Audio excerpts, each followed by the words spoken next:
Queridos irmãos e amigos, desejo que a paz do Senhor Jesus esteja sobre cada vida e em cada coração. A mensagem de hoje, que tem como título A Cura do Endemoniado Geraseno, nos levará a importantes reflexões a respeito de como a vida de uma pessoa pode ser transformada após ela ter um verdadeiro encontro com o Senhor Jesus. O texto base para esta mensagem se encontra no Evangelho de Lucas, no capítulo 8, dos versículos 26 a 39. O texto bíblico diz assim: Então rumaram para a terra dos Gerazenos, fronteira da Galileia. Logo ao desembarcar, veio da cidade ao seu encontro um homem possesso de demônios que, havia muito, não se vestia, nem habitava em casa alguma, porém vivia nos sepulcros. E quando viu a Jesus, prostrou-se diante dele, exclamando e dizendo em alta voz: Que tenho eu contigo, Jesus, Filho do Deus Altíssimo? Rogo-te que não me atormentes. Porque Jesus ordenara ao espírito imundo que saísse do homem, pois muitas vezes se apoderara dele, e embora procurassem conservá-lo preso com cadeias e grilhões, tudo despedaçava e era impelido pelo demônio para o deserto. Perguntou-lhe Jesus: Qual é o teu nome? Respondeu ele: Legião, porque tinham entrado nele muitos demônios. Rogavam-lhe que não os mandasse sair para o abismo. Ora, andava ali pastando no monte uma grande manada de porcos. Rogaram-lhe que lhes permitisse entrar naqueles porcos, e Jesus o permitiu. Tendo os demônios saído do homem, entraram nos porcos, e a manada precipitou-se despenhadeiro abaixo para dentro do lago e se afogou. Os porqueiros, vendo o que acontecera, fugiram e foram anunciá-lo na cidade e pelos campos. Então saiu o povo para ver o que se passara e foram ter com Jesus. De fato, acharam o homem de quem saíram os demônios, vestido em perfeito juízo, assentado aos pés de Jesus, e ficaram dominados de terror. E algumas pessoas que tinham presenciado os fatos contaram-lhes também como fora salvo o endemoniado. Todo o povo da circunvizinhança dos Gerazenos rogou-lhe que se retirasse deles, pois estavam possuídos de grande medo. E Jesus, tomando de novo o barco, voltou. O homem de quem tinham saído os demônios rogou-lhe que o deixasse estar com ele. Jesus, porém, o despediu, dizendo: Volta para casa e conta aos teus tudo que Deus fez por ti. Então foi ele anunciando por toda a cidade todas as coisas que Jesus lhe tinha feito. Antes de iniciar a mensagem, é importante que analisemos o contexto no qual aconteceu a chegada de Jesus e os seus discípulos ao outro lado do mar. É importante termos em mente que, ao chegarem à margem oriental do mar da Galileia, Jesus e os discípulos chegaram a uma região que era habitada por gentios. Os gentios são todos aqueles que não são judeus. No versículo 22 do capítulo 8, Jesus se aproximou dos seus discípulos e disse: Passemos para outra margem do lago, e partiram. É interessante nós observarmos que Jesus estava com o desejo de ir àquela região, pois era necessário que ali ele fosse para que o endemoniado Geraseno pudesse ser liberto. Observando esse contexto pelo lado espiritual, podemos contemplar que o inimigo estava percebendo os movimentos de Jesus e, com a intenção de impedir o seu encontro com o endemoniado Geraseno, agitou os ventos e as águas do mar da Galileia, provocando uma tempestade que faria o barco afundar, e assim esse encontro não aconteceria. Mas Jesus repreendeu a força do vento e fez-se grande bonança. Jesus acalmou a tempestade. Dessa forma, Jesus conseguiu chegar ao outro lado da margem. No versículo 27 está escrito que logo ao desembarcar veio da cidade ao seu encontro um homem possesso de demônios. Esse homem foi ao encontro de Jesus. Jesus não precisou sair atrás dele, não precisou ver se ele estava em algum monte, ou se ele estava no deserto, ou se ele estava em alguma gruta ou sepulcro. Aquele homem veio ao encontro de Jesus. Isso mostra que quando Jesus quer agir na vida de uma pessoa, que quando Jesus tem pressa em agir na vida de uma pessoa, os poderes do inferno não têm como impedir. Não conseguiram impedir por meio da tempestade que Jesus chegasse à margem do mar da Galileia e agora não tiveram como fugir da presença de Jesus, antes foram ao seu encontro. O versículo 27 nos diz que quando aquele homem se aproximou, ele se prostrou diante de Jesus, exclamando em alta voz: "Que temos nós contigo, Jesus, Filho do Deus Altíssimo? Rogo-te que não me atormentes." Podemos ver aqui que o império das trevas reconhece o senhorio do Senhor Jesus e não pode resistir ao poder do seu nome. Quando aqueles demônios viram a Jesus, eles se prostraram diante dele. O evangelista Marcos, que também retrata essa passagem no capítulo 5, diz que eles se prostraram e adoraram a Jesus. Ao exclamarem que Jesus era o Filho do Deus Altíssimo, estavam reconhecendo Jesus como Senhor e por causa disso eles se submeteram às suas ordens. O texto nos mostra exatamente como era o estado daquele homem antes de ter um encontro com Jesus. A Bíblia diz que frequentemente um espírito imundo se apoderava dele. Os homens da cidade tentavam prendê-lo com algemas e correntes, mas ele despedaçava tudo que o prendia. Ninguém podia dominá-lo. Ele era impelido pelos demônios para o deserto ou para os montes. Ele não se vestia e vivia nos sepulcros.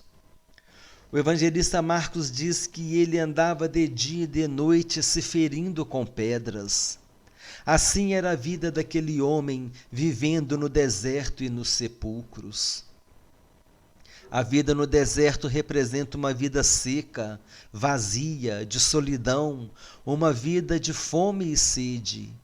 A vida no sepulcro está relacionada à morte, à tristeza, à falta de esperança. É uma vida na escuridão, é uma vida amedrontada.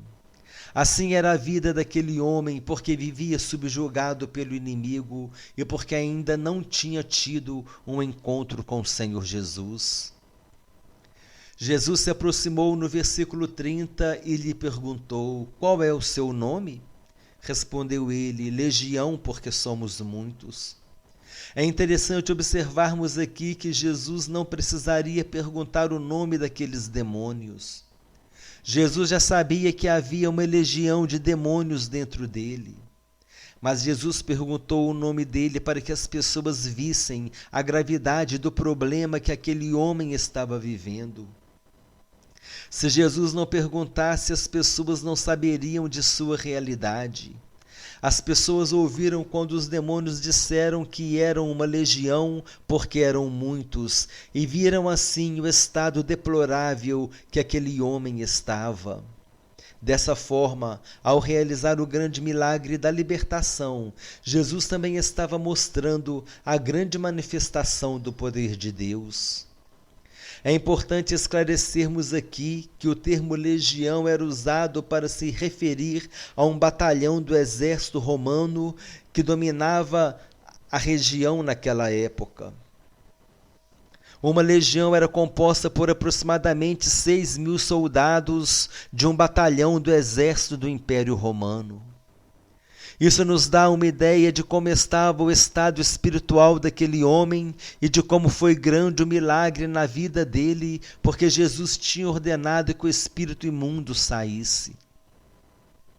Quando Jesus permitiu que aqueles demônios entrassem na manada de aproximadamente 2.000 porcos, isso mostra que ele estava no controle da situação e que os demônios estavam totalmente subservientes às suas palavras.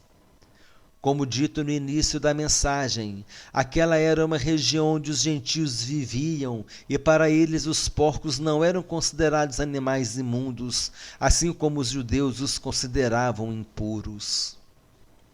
Os porqueiros viram os sinais que aconteceram e foram anunciá-los na cidade e nos campos. E eles trouxeram o povo com eles. Eu imagino que eles tenham falado de tudo o que tinha acontecido, de como o endemoniado foi ao encontro de Jesus, de como os demônios se prostraram diante dele, de como os demônios confessaram que Jesus era o Filho do Deus Altíssimo, de como os demônios lhe obedeciam, que Jesus ordenou que eles saíssem do homem e fossem para os porcos, os quais se precipitaram despenhadeiro abaixo e morreram afogados. Eles contaram tudo o que aconteceu e por causa disso muitos foram ver Jesus. Com a mulher samaritana também aconteceu assim. Após ter a sua conversa com Jesus, foi anunciar o que tinha sido conversado, e então as pessoas da cidade foram com ela ao encontro do Senhor Jesus, e muitos creram nele por causa de sua palavra. E diziam à mulher: já agora não é pelo que disseste que nós cremos, mas porque nós mesmos temos ouvido e sabemos que este é verdadeiramente o Salvador do mundo. Voltando ao texto, quando eles chegaram, encontraram aquele homem de quem saíram os demônios vestido em perfeito juízo e aos pés de Jesus. Então ficaram possuídos de temor e pediram para que Jesus se retirasse. E então Jesus tomou o barco e foi embora. Interessante que a multidão não se importou com o homem que havia sido curado. Para eles não importava se aquele homem tinha tido ou não a sua vida transformada. Talvez estivessem mais preocupados com os porcos que tinham se afogado. Como poderia ter sido diferente a vida naquela cidade? Eles poderiam ter se alegrado, convidado a Jesus para permanecer com eles por alguns dias. Poderiam ter levado Jesus aos enfermos e doentes, e Jesus, sendo bem recebido ali, teria feito muitos milagres e teria abençoado aquelas pessoas. Poderia ter intercedido por aquela cidade, repreendendo a presença do mal ali, mas eles não entenderam a presença de Jesus naquele local. É importante nós analisarmos o estado daquele homem depois de seu encontro com Jesus. Ele estava vestido, ou seja, não estava mais andando nu, estava em perfeito juízo, ou seja, não andava mais pelos montes, desertos e sepulcros, gritando em alta voz, não estava mais se machucando com pedras. Agora ele estava consciente e lúcido, tinha tido as suas faculdades mentais restauradas pelo poder de Deus. E agora ele se assenta aos pés do Senhor Jesus.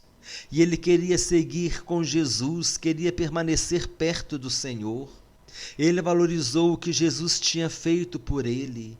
Ele reconheceu a bênção que tinha recebido. Ele tinha gratidão em seu coração. Mas Jesus lhe disse: volta para casa e conta aos teus tudo que Deus fez por ti. Então ele foi anunciando por toda a cidade todas as coisas que Jesus lhe tinha feito. Interessante observarmos que Jesus se preocupou em dar a glória a Deus, pois disse que Deus tinha feito aquele milagre em favor do homem. É interessante também observarmos que Jesus disse para aquele homem voltar para sua casa, para sua família. Talvez ele tivesse sido rejeitado pela sua família por causa da sua situação. Talvez seus pais e irmãos tivessem dito para ele ir embora porque ele estava transtornando o ambiente familiar. Ou talvez ele tivesse ido embora sem dizer nada a ninguém, sem dar notícias, e todos os seus familiares vivendo preocupados, sem saber o seu paradeiro. Tinha perdido a sua casa, tinha perdido a sua família. Mas agora Jesus estava restituindo aquele homem não somente para a sua família, mas também para a sociedade. Agora ele seria um homem respeitado por todos, porque estava em seu perfeito juízo.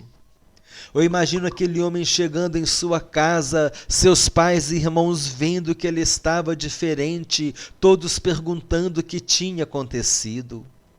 E então ele deu o seu testemunho, ele disse: foi um homem chamado Jesus que veio da Galileia, olha o que ele fez por mim, ele me curou, ele me libertou, agora eu sou um novo homem, agora eu sou uma nova criatura, ele restaurou a minha vida, ele me deu uma nova razão para viver, por causa dele eu estou de volta. E aquela família se alegrou, porque agora aquele homem estava de volta à sua casa.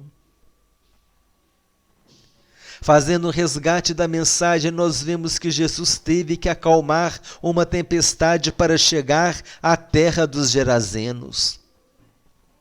Pela percepção espiritual, nós podemos entender que essa tempestade foi provocada pelas forças espirituais malignas para impedir que Jesus chegasse ao outro lado do lago, a fim de se encontrar com aquele endemoniado. Chegando lá, um homem possesso de espírito imundo foi ao seu encontro e se prostrou diante do Senhor. Jesus ordenou que a legião saísse daquele homem e eles foram para uma manada de porcos que se precipitou no mar. Era cerca de 2.000 porcos. Os porqueiros foram anunciar na cidade o que tinha acontecido e então muitos foram ver Jesus. Ao chegar, encontraram um homem vestido, em perfeito juízo e assentado aos pés de Jesus. Eles pediram para Jesus ir embora. O homem queria seguir a Jesus, mas ele não o permitiu. Disse que era para ele contar aos seus familiares tudo que Deus tinha feito por ele. Essa mensagem nos permite que façamos diversas aplicações para as nossas vidas. A primeira aplicação é observarmos o fato de que aquele homem estava perto de receber uma grande bênção. Sob a perspectiva colocada nessa mensagem, podemos entender que a tempestade no mar foi provocada pelo poder das trevas para impedir que Jesus chegasse ao outro lado do mar, onde aquele homem seria curado. Assim também, quando estamos perto de receber uma grande vitória em nossas vidas, o inimigo se levanta fortemente com o objetivo de nos abalar espiritualmente, enfraquecendo a nossa fé. Precisamos confiar em Deus e, por mais forte que esteja a tempestade em nossas vidas, devemos confiar no Senhor Jesus, que tem o controle sobre todas as coisas. Jesus está conosco para nos dar a vitória. A segunda aplicação para as nossas vidas diz respeito ao fato de o homem ter ido ao encontro de Jesus. O inimigo não teve poder para impedir que Jesus realizasse uma grande obra na vida daquele homem. Diante disso, podemos confiar que, assim como o inimigo não pôde impedir o Senhor Jesus de realizar um grande milagre na vida dele, assim também hoje ele não tem poder para impedir que as bênçãos de Deus alcancem a todos aqueles que estão vivendo em sua presença. A terceira aplicação está baseada em Hebreus capítulo 13, versículo 8, que diz: Jesus Cristo ontem e hoje é o mesmo e o será para sempre. Dessa forma, assim como o poder das trevas se submeteu às palavras de Jesus, quando operou o milagre na vida daquele homem, assim também devemos crer que Jesus tem poder para repreender as ações das forças espirituais do mal contra as nossas vidas. Jesus tem o poder para impedir que o inimigo atue contra nós, nos fazendo mal e nos prejudicando. Jesus disse que todo o poder lhe foi dado no céu e na terra, poder para perdoar pecados e poder para destruir as obras do diabo. A Bíblia nos ensina que para isto Jesus Cristo se revelou, para destruir as obras do diabo. A quarta aplicação está no fato de os homens da cidade tentarem prender o endemoniado com algemas e grilhões. As algemas e grilhões representam soluções humanas que para nada servem quando o problema exige uma intervenção divina. Infelizmente, assim como aqueles homens, muitas pessoas hoje procuram soluções humanas quando o seu problema exige um poderoso agir de Deus em seu favor. Buscam a solução em diversos caminhos e se esquecem que somente em Jesus Cristo poderão ter a real solução de seus problemas. É importante entender que muitas vezes a solução não está no conhecimento humano, principalmente no que se refere a problemas espirituais. Há problemas que exigem direta e poderosa intervenção divina em favor do homem. A quinta aplicação está relacionada ao fato de aquele homem ser impelido pelos demônios para o deserto e para os sepulcros. A vida no deserto significa uma vida seca, sem perspectivas. E a vida no sepulcro representa uma vida cheia de tristeza e angústia, uma vida de desilusões e sem esperança, uma vida de morte espiritual. E essa era a vida desse homem até o dia em que ele se encontrou com Jesus. Assim como o endemoniado teve a sua vida transformada após ter um encontro verdadeiro com o Senhor Jesus Cristo, assim também as pessoas que hoje estão vivendo em desertos e sepulcros precisam entender que somente em Jesus terão a sua vida transformada. Jesus disse: "Eu vim para que todos tenham vida e todos a tenham em abundância." A sexta aplicação está no fato de os porqueiros irem contar na cidade o que tinha acontecido. Eles contaram como o poder de Deus havia se manifestado na vida daquele homem e por causa disso muitos foram ver Jesus. Assim como aqueles porqueiros testemunharam sobre tudo que Jesus tinha feito, assim também nós devemos testemunhar para as pessoas o que Jesus Cristo tem feito em nossas vidas. Infelizmente, o povo daquela cidade rejeitou Jesus, pedindo que ele fosse embora. Não devemos nos preocupar se as pessoas vão ou não crer no que testemunhamos. Devemos obedecer a Deus, assim como Ezequiel obedeceu. Deus disse a Ezequiel: "Mas tu lhes dirás as minhas palavras, quer ouçam, quer deixem de ouvir, pois são casa rebelde." A oitava aplicação para as nossas vidas diz respeito ao fato de muitas daquelas pessoas terem visto Jesus operar um grande milagre e mesmo assim não o quiseram na cidade e pediram-lhe para ir embora. Da mesma forma, hoje, muitas pessoas veem o Senhor Jesus operar milagres nas vidas de seus familiares e muitas vezes até elas mesmas recebem milagres, mas não tomam a decisão mais importante de suas vidas. Preferem deixar para depois a decisão de seguir a Jesus, como se elas pudessem decidir sobre o dia de amanhã. A decisão de seguir a Jesus é urgente. A Bíblia diz que hoje é o dia da salvação. Não deixe para amanhã a decisão que vai definir o seu destino eterno. O seu destino eterno será o céu ou o inferno e depende da sua decisão a respeito da pessoa de Jesus Cristo. Entenda isto: você é o único responsável pelo seu destino eterno, porque você é o único que pode decidir se vai ou não ter Jesus como seu Senhor e Salvador. Infelizmente, os habitantes daquela cidade não valorizaram a presença de Jesus com eles. Que possamos ser cuidadosos para não cometermos o mesmo erro. A nona aplicação diz respeito ao fato daquele homem querer seguir a Jesus, mas Jesus não o permitiu. Antes disse que era para ele voltar para sua casa para testemunhar de tudo aquilo que Deus lhe havia feito. Aquele homem valorizou a bênção que tinha recebido, estava demonstrando reconhecimento e gratidão. Quantas vezes nós recebemos uma bênção em nossas vidas, uma grande vitória, e não manifestamos o reconhecimento e gratidão que Deus merece? Devemos pedir que o Senhor nos dê um coração mais grato, mais agradecido a respeito de tudo aquilo que Ele tem feito por nós. Querido ouvinte, diante dessa mensagem eu gostaria de dizer a respeito da importância de você ter um encontro real com Jesus Cristo. Aquele homem somente teve a sua vida transformada depois que ele teve um encontro com o Senhor Jesus. A situação daquele homem estava deplorável, mas Jesus fez uma grande obra em sua vida. Não importa como está a sua vida hoje, se você está passando por lutas, problemas e desilusões. O importante é que você vá a Jesus do jeito que você está e certamente Ele te receberá de braços abertos. Jesus disse: "Vinde a mim todos vós que estáis cansados e oprimidos, e eu vos aliviarei."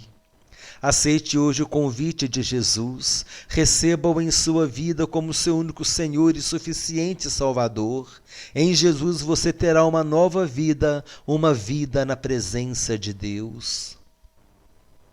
Desejo que Deus abençoe a todos abundantemente em nome do Senhor Jesus e que essa mensagem continue falando aos nossos corações pelo poder do Espírito Santo.